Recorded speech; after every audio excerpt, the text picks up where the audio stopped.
Hello everyone. In this video, I will show you step by step on how to find your Shopify store URL. This is a simple process, and I will show you two different ways to locate it. You can follow these steps on your computer or phone. First, log in to your Shopify store. Once logged in, you will be on the main dashboard. To find your store URL, start by clicking on Settings, which is located at the bottom left corner of the dashboard. After clicking on Settings, you will see various options. At the top of the settings page, your store URL will be displayed. It typically looks like this: your store-name.myshopify.com. To copy the URL, simply highlight it, right-click, and choose Copy. If you're on a phone, press and hold the URL, and then select Copy from the menu. You can now share this link with customers, friends, or anyone else who needs to visit your store.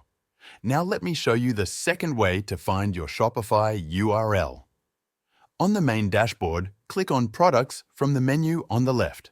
This will take you to your product list. If you have already added products to your store, you will see them here.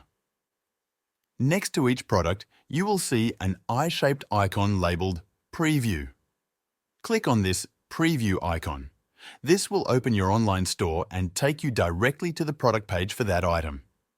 At the top of the page in your browser's address bar, you will see the URL. If you want to share a link to this specific product, you can copy it from the address bar. If you prefer to share the main store URL instead of a product-specific one, click on the store name in the top left corner of the page. This will navigate to the home page of your Shopify store. Again, the full store URL will appear in the address bar. Highlight it, copy it, and it's ready to be shared. To summarize, you can find your Shopify store URL either in the settings section of your Shopify dashboard or by navigating through the product preview option. Both methods are simple and work whether you're on a computer or a phone. That's it for this tutorial on finding your Shopify store URL. Thank you for watching. I will see you in the next one.